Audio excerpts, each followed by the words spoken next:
Okay, so supposing I did a ritual made entirely out of puns.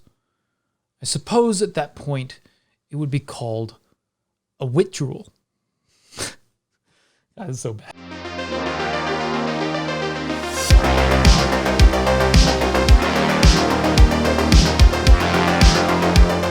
So I get this question every once in a while. What's the correct way to do ritual? Is there a correct way to do ritual? What's the historical way to do ritual? And the truth is that we have very scant information about how these things were done. We have little hints here and there, mentions of sacrifice, depictions of celebrations, characters in the sagas devoted to one god or another, expressing magical powers. But when it comes to regular personal practice of ritual, there's not very much. And as such, when asked if there's a correct way to do ritual, the answer is no. And even if we had more information, then the answer would likely still be no. In reconstructing these traditions, one of the things that we come across is that there's a wide variety across time and location. So what's right in one case may not be in another. And we find this with burials, for example. So what's the right way to hold a burial ceremony in a heathen tradition? Well, it depends on time and place. Sometimes it was a how burial, like a tomb. Sometimes it was a ship or a wagon burial into the ground. Sometimes it was a burning ship at sea. Sometimes it was a funeral pyre on land, or perhaps a funeral pyre from which the ashes were collected and then put into an urn and then placed into a tomb among other urns. Maybe you're buried with items from life, or maybe there were votive offerings, symbolic representations of items from your life. So all of these things were normal at different times and places in the Celtic and Germanic world. And even with that information, it still doesn't give us everything about funerary practices or rituals. So when we discuss what is correct, we are met with two major challenges: the limitation of available information and the question of what is meant by correct. Are you referring to the common practice of a time period, or are you referring to what do the gods prefer? Because if it's the former, then correct is the wrong term. You can only construct what might have been historical. And even then, you're laden with limitations. You can take the same information and build 100 practices, and maybe one of them is close to what was actually done, but we'll have no idea which one. And if it's the latter, then there's really no way to know the answer to that. What the gods prefer might vary between gods and might depend on their relationship with the practitioner. So when I'm asked this question, it's hard to answer. I can't tell you what's right, because I don't think that's something that exists. I can tell you what I do and why, but that's different, isn't it? What I do is going to be based on what I find important in my spiritual journey. So it's going to be from the perspective of a Reconstructionist heathen, which may or may not be your perspective. It's also going to be based on the people I practice with, the influences that I have, the particular areas that I want to focus on as an individual. So again, I can show you what I do and why, but not what you should do. You should do what works for you given the reasons you have for exploring this faith. But it's entirely within your freedom to adopt this tradition as your own. Now, this tradition can be used solo or in a group, but the example I'm going to give is a group ritual setting. This tradition was taught to me by my friend Beafeld, and now I'm passing it on to you, and it's yours to use. Myself and those that I practice with will hold a group ritual. We start with the discussion of the elements of ritual beforehand so that everyone is informed, as consent to the ritual by those participating is important. That's followed with a ritual washing of the hands in a basin. And then we gather in a circle, usually with a wood pile in the center, and the person holding the ritual will then hallow the space, usually with a torch and a hammer, moving in a circle around the ritual space. The fire is the hearth, which we bring with us to the ritual, and the hammer represents the protection of Thor. And the opening goes like this. May the gods guide us. May our oaths keep us. May our deeds free us.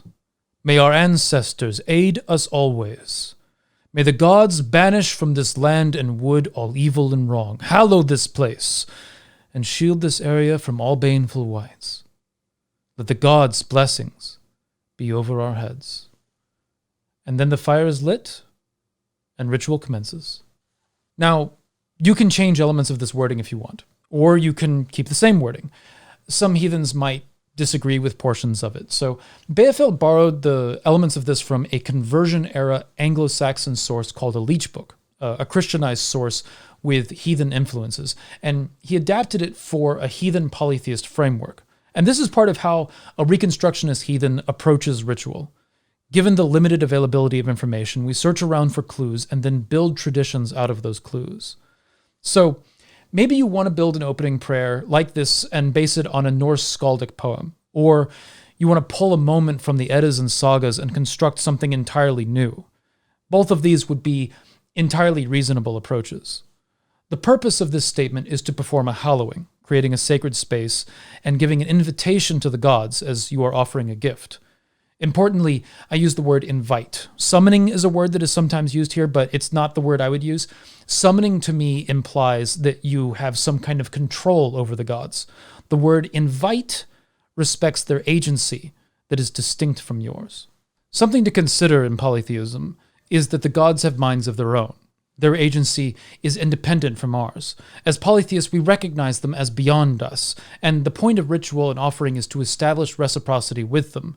So, given this, the attitude of ritual should be one of request, not a demand.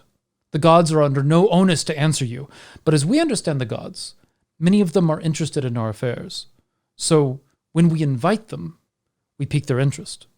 So, during ritual, an offering is given, a gift to the gods. The body of the ritual is up to you. My suggestion is to write it out ahead of time, especially if you're with a group doing this. It can be to one deity or many deities. It can be to the land wights, the ancestors, or some combination. The ritual is continued and then concluded, and then we give a closing. From the gods to the earth to us. From us to the earth to the gods. A gift has been given. So let it be.